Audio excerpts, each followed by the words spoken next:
para apresentar um TED Talk abordando o tema O trabalho em redes e seu impacto para a sustentabilidade na gestão pública, convidamos ao palco o coordenador do Laboratório Hacker da Câmara dos Deputados, Sr. Cristiano Ferri Soares de Faria.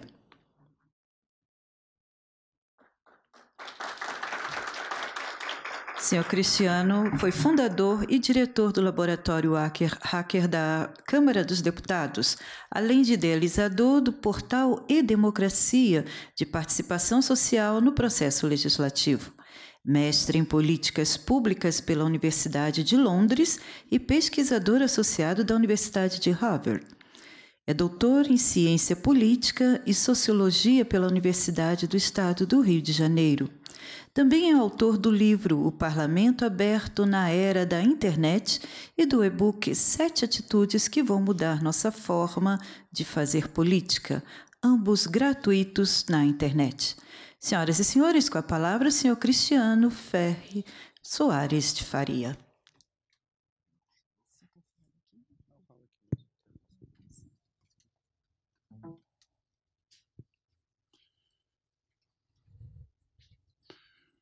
Bom dia, pessoal. Boa tarde, boa noite para aqueles que estão nos vendo aí pela internet em outro dia, que não seja aqui agora. Eu trabalho no Laboratório Hacker da Câmara dos Deputados, que é um laboratório de inovação.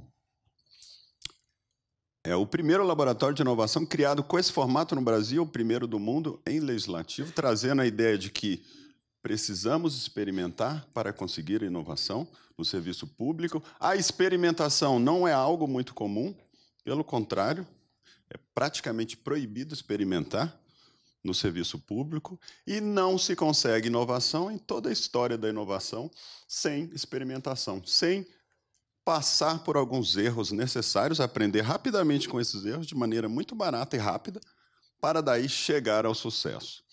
De maneira incremental, com metodologias ágeis, você consegue fazer uma espiral de inovação, hoje, de maneira muito acelerada e muito barata.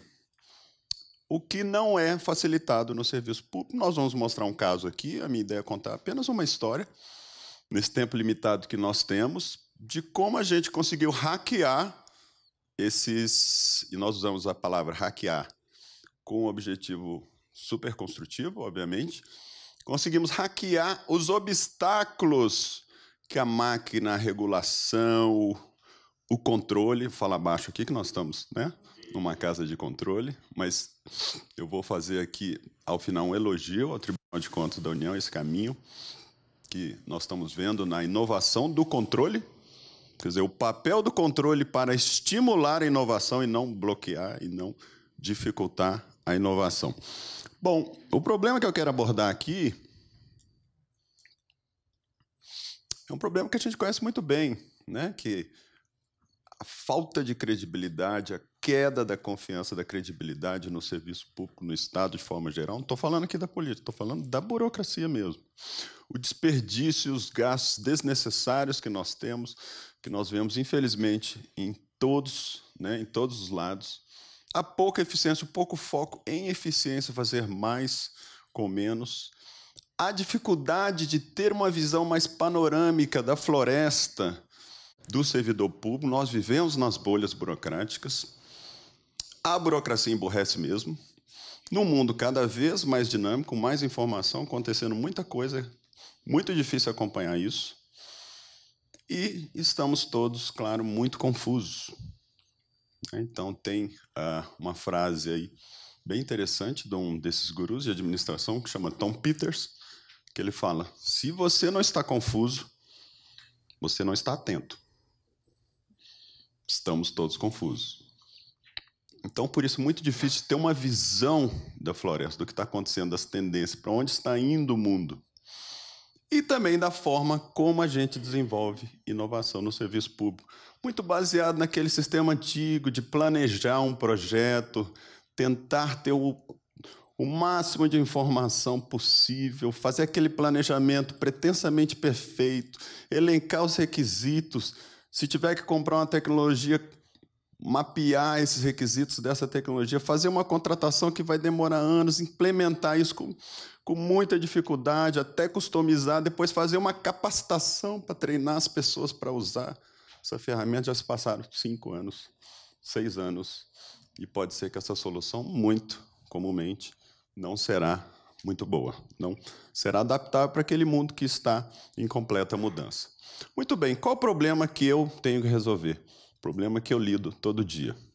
A falta de crédito, de confiança crescente do cidadão, da cidadã, nessa casa legislativa, em especial a Câmara dos Deputados. No mundo inteiro, pessoal, está caindo os níveis de confiança na política, nos parlamentos, no governo, no Estado. E no Brasil, bastante também, por uma série de motivos que não cabe a gente aqui discutir. Um dos ápices desse momento foi em junho de 2013, quando a população esteve aí à frente do Congresso, então, fazendo essa manifestação. Qual a solução que a gente tem pensado para isso? Entendendo que o cidadão hoje tem muito mais informação. Quando o parlamento foi criado, o cidadão não tinha informação para participar de elaboração de uma lei, lá no século XVIII. Muito difícil ter informação do processo legislativo. Hoje ele tem muita informação. Alguns de nós sabemos muito mais de alguns assuntos do que os próprios parlamentares.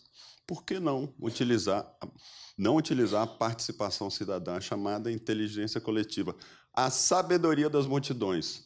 E por que não fazer como muitas entidades, organizações, inclusive privadas, estão fazendo, utilizando essa inteligência coletiva para melhorar os seus processos? Então, nós entendemos que, apresentando um formato muito especial, de acordo com o processo legislativo, que não representasse a selvageria que são as redes sociais, que são plataformas para vender marketing segmentado, para vender conteúdos super segmentados. Discutir leis não tem nada a ver com isso, significa conhecer as diferenças, achar os pontos de consenso e achar uma solução possível.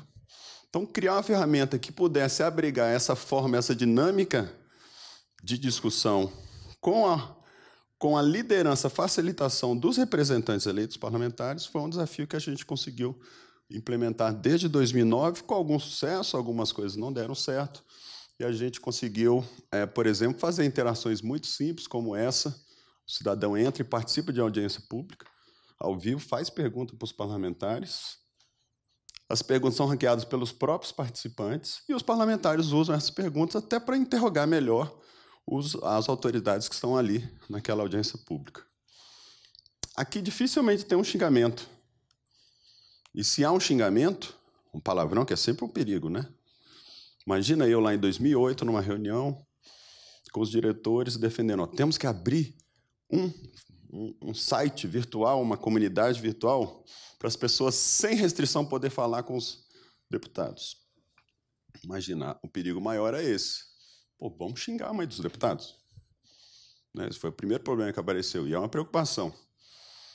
As pessoas, nós aprendemos que raramente, mas muito raramente, isso é menos de 0,001%, as pessoas se comportam mal nesses formatos específicos de discussão para o processo legislativo. E mesmo uns pouquíssimos que vêm aqui e falam palavrão, esse palavrão é transformado em coraçãozinho, porque o nosso código já foi feito para isso. Ele já mapeia os palavrões, então quanto mais ódio o cara destila, mais amor ele mostra. Então a gente dá uma sacaneadinha, né, nos haters aí. E tem ferramentas mais sofisticadas, como essa do Wikileaks. Aí o cidadão, então, com mais capacidade de participar, ele ajuda a elaborar os textos. O Marco Civil da Internet, o Estatuto da Juventude, foram leis elaboradas nesse processo, onde os relatores incorporaram as ideias das pessoas e colocaram o nome das pessoas no relatório oficial.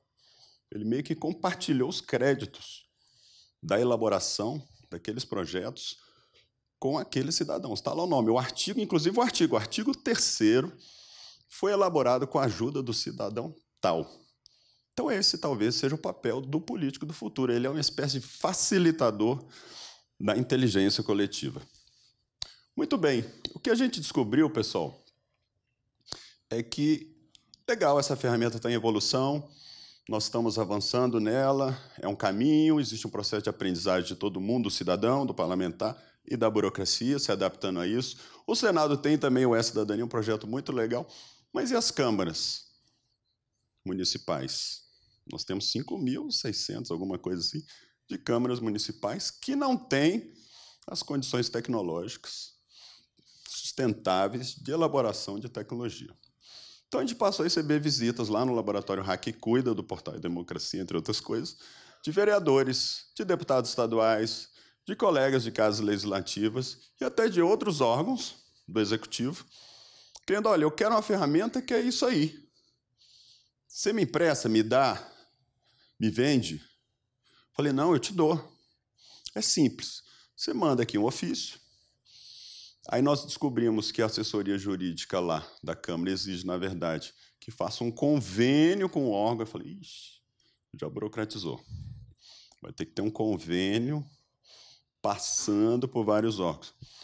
Mas da parte tecnológica a gente ajuda. Você me dá um HD externo, eu gravo para você o software e você leva. Quer dizer, não funcionou isso. Uma solução que tem uma dificuldade jurídica, uma burocracia, que eu considero desnecessária no mundo de hoje, e que também tem esse gap tecnológico. Precisa ter uma pessoa, duas, com expertise tecnológica para instalar esse software desse Portal e Democracia. Então, nós fomos atrás de criar um modelo mais sustentável, de poder dar isso daí, de poder fazer com que seja utilizável por outros órgãos. Então, vou falar um pouco aqui da nossa, digamos assim, da nossa travessia para chegar nesse momento. Nós descobrimos, olha, tem um site que é uma rede social de compartilhamento de códigos. Então, a gente pega e bota o código lá do Portal e Democracia, que você coloca uma licença Creative Commons, que aí o sujeito não precisa fazer nada, ele pega o código e usa. Então, foi uma solução muito melhor que a gente conseguiu, então, encontrar, que não depende de convênio, porque você licencia esse código. Então, essa questão de licenciamento é muito importante. Então, nós fomos lá, passamos por uma burocracia de INPE, etc., para dizer que, olha, esse site foi elaborado por um órgão público, ele é de livre uso. Está aqui as condições, nós colocamos uma licença de livre uso. Primeira coisa. Segundo, inserimos aí no GitHub. Mas o que a gente descobriu? Que muita gente não conseguia entender o código. Eu, que não sou especialista em tecnologia, descobri que não adianta você fazer um código qualquer se ele não é preparado para ser usado por outros. Então, nós tivemos que repreparar esse código. Por quê? Porque o nosso mindset não foi feito para fazer coisas a serem usadas por outros, para serem compartilhadas por outros, para serem usadas numa rede de construção coletiva. Então, nós começamos a mudar o nosso mindset, nossa forma de pensar para, não, vamos, então, refazer esse código para ele ser compreendido pelo técnico, porque, eventualmente, o cara vai precisar fazer uma mudançazinha. E também por uma coisa muito boa, que é de pura sustentabilidade, é o quê? Que toda essa rede que vai usar esse código, ela pode melhorar esse código. E aí a gente passa a ter vários colaboradores, cada um dando um pouquinho e todo mundo ganhando. Só que esse código tem que estar preparado para ser usado. Então, a gente fez esse trabalho e descobriu também que você tem que documentar o código, explicar o código, para o sujeito entender, e tem que fazer uns tutoriais para a instalação. Pessoal, olha só, estão acompanhando a minha trajetória, o nível de trabalho que a gente tem que fazer para chegar no modelo cada vez mais fácil para quem? Para alguém de uma Câmara de Vereadores facilmente instalar isso, utilizar, ter esse portal de interação com a sua cidadania ali da comunidade, para que, no final, o cidadão que queira discutir questões no nível local também possa ter esse formato de participação. Já que muitas das grandes questões importantes para o cidadão da cidade são as questões locais, não tanto as nossas questões aqui federais. No entanto, a gente viu que ainda tinha dificuldade. O cara tinha que ter alguém de código lá, alguém de tecnologia dentro da Câmara para poder baixar isso, entender o código e instalar. Ainda estava muito difícil. Bom, aí que surge a lógica de redes. Nós tínhamos alguns projetos que a gente trabalhava de maneira absolutamente informal, num grupo no Telegram, que é uma dessas redes sociais, para quem não conhece, similar ao WhatsApp, só que mais aberta, mais divertida e etc., que a gente tinha então, alguns desenvolvedores da tecnologia do Legislativo, incluindo o pessoal do Interleges. Tem alguém do Interleges aqui? Saudação aí aos colegas do Interleges. Um programa belíssimo. Eles, há muitos anos, fazem um trabalho de apoio, de auxílio e de capacitação a câmaras, a assembleias estaduais do Brasil inteiro. Você sabe que tem câmaras de vereadores que elas não têm sala. A sala dele é uma sala emprestada do prefeito. Que independência que esse legislativo local tem? Nenhuma. Porque você tem que pedir favor para o prefeito para ter uma sala. Como é que vai fazer o controle, o check and balance? Pesos e contrapesos em cima da prefeitura. Então, e o Interleges faz um trabalho muito bom nesse sentido há muitos anos. E aí, o que eles criaram? Um sistema lá de uma comunidade de 1.500 câmaras, comunidades tecnológicas de câmaras legislativas, que trabalham código, que trocam ideias. E aí tem lá um site modelo, por exemplo, a Câmara não tem dinheiro para ter um site básico, um portal. Aí o Interleges disponibiliza via web service, um serviço, né, a web à distância, que ele manda um link e o sujeito, sem muitos conhecimentos tecnológicos, até onde eu sei, ele passa a ter um portal que ele customiza com a bandeirinha da cidade, lá, da região, e tem aquilo de graça. Então, com a nossa conversa com os nossos colegas do Interleges, de maneira absolutamente formal, sem nenhum papel, sem nenhum ofício, nem troca de e-mails, falando, poxa, vamos construir isso juntos? Vamos colocar o E-Democracia aí? A gente entra com a ferramenta, vocês dão esse apoio, e a gente tem esse modelo, então, via web service. Conseguimos ir construindo isso aos pouquinhos, e aí chega na tão famigerada formalização. Ou seja, a gente tem que formalizar sempre, pelo menos, como se tivesse dois mundos. Pessoal, eu vejo assim, ó, tem um mundo real, que a gente resolve os problemas, usa as redes, faz parceria entre as pessoas, e tem um mundo imaginário da formalidade, que aí você tem que correr atrás. Lá, na nossa lógica hacker, a gente está sempre primeiro no mundo real. Depois a gente vai dar um banho de formalidade para deixar tudo certinho do ponto de vista formal. E é o que a gente fez. Então, a gente fez uma espécie de conspiração em rede, criamos esse projeto, aproveitamos a oportunidade política, o presidente da Câmara Legislativa do DF, deputado Joey Vale, queria a democracia lá. Então, a gente articulou para ele fazer um pedido para o Senado, junto com um pedido para a Câmara. Então, correu um processo para fazer um convênio com Câmara e Senado, enquanto a nossa tecnologia já está tudo sendo resolvida. Esse projeto foi lançado, conseguimos. Hoje foi o primeiro projeto, e hoje é muito simples. E agora, semana passada, que chegou o convênio. Foi formalizado. Muito tempo depois da coisa já está rodando, né? Mas vamos dizer que eu atuei de maneira ilegal. O que é legalidade, né? Nesse contexto. Bom, enfim. E hoje tem mais de 12 câmaras que começaram a usar o sujeito. E ainda dá para melhorar, hein? Porque o que o cara tem que fazer? O presidente da Câmara manda um ofício para o Interleges, e aí o pessoal do Interleges manda um link, e o cara ele não precisa ser um especialista em tecnologia, e o camaradinha lá da Câmara vai começar a instalar, a mudar, por exemplo, vai mudar a bandeirinha, colocar a cara da cidade, e etc., e já pode usar, sem precisar fazer mais nada. Então, a gente já retirou essa necessidade do técnico, né, do especialista em tecnologia. No entanto, ainda lá o jurídico do Senado, o que me foi informado, exige um convênio do Interleges com a Câmara, que eu acho que é uma burocracia que tem que ser retirada. Não há necessidade de fazer esse convênio, não há nada que justifique, a não ser gastar horas de pessoas trabalhando nesse convênio. São tecnologias que você coloca aí um sistema de propriedade de livre uso e pronto, a pessoa pode usar. Então, o que a gente aprendeu? Que a colaboração tem vários benefícios e que você cria, na verdade, agora nós temos uma rede de 1.500 câmaras municipais que poderão, ou algumas estão utilizando a democracia, elas poderão colaborar para a melhoria da democracia. Isso não depende mais só da Câmara. Todos se beneficiam com essas melhorias, e aí a gente cria uma lógica de rede que é meio fora da lei. Não tem nada da lei falando sobre essa rede, que é o principal valor de tudo. O foco no cidadão, afinal de contas, a gente atendeu mais cidadãos, o objetivo desde o começo foi sempre esse, e de trabalhar sempre a desburocratização. Lições aprendidas. Trabalhar em rede, então, deveria ser o default.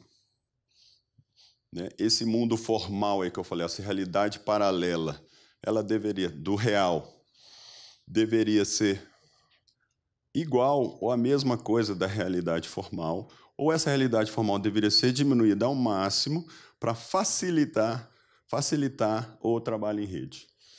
Sobre o controle, então, seja o controle interno, o controle das assessorias de juízo ou o controle externo, feito por essa casa onde nós estamos, ele, na verdade, deveria facilitar esse processo de inovação e não dificultar.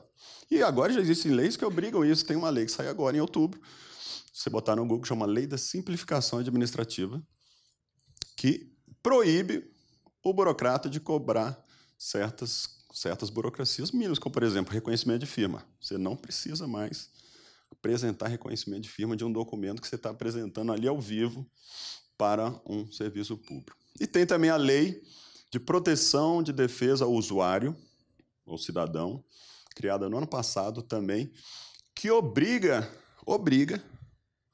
né, isso é um instrumento ótimo para o controle, obriga o servidor público a queimar etapas, a tirar etapas burocráticas. E, por exemplo, proíbe o servidor exigir do cidadão a inserção de 2 registros, de 2 cadastros, que podem ser resolvidos por uma comunicação entre órgãos. A mensagem é a seguinte: vocês aí não colaboram entre si, servidores públicos, ficam batendo cabeça, e quem paga a conta é o servidor, o cidadão, que tem que alimentar um cadastro, depois alimenta outro igual, depois alimenta outro. Não, vocês que resolvam o seu problema de ineficiência, colaboram entre si, condensem esses cadastros, fundam esses cadastros, e aí o cidadão vai ter que preencher uma coisa. Isso está na lei. São 2 leis que eu dei aqui um exemplo, que obriga, então, a ter esse controle que ajuda a inovação, estimula e não proíbe. Por fim, o resultado tem que ser sempre um produto de livre uso, que não precisa pedir um favor para um presidente, um diretor. Tem que o sujeito vai lá e baixa e usa. Não precisa depender de nada. Isso também vai reduzir, inclusive, muito trabalho que a gente tem, né, de validar, autorizar e etc. Gente, queria agradecer a atenção de vocês. Eu tenho esse canal no YouTube, que eu compartilho essas ideias e outras, né, de inovação, de democracia digital, levando-se em conta que muita gente não tem acesso a algumas coisas simples, ferramentas e etc. Então, tá esse canal aí. Não tenho muitos fãs ainda, né? Mas aqui hoje, pelo menos uns 20, eu consigo mais, talvez, né? E estou à disposição aqui nesse meio. Foi um prazer ter a atenção de vocês. Obrigado.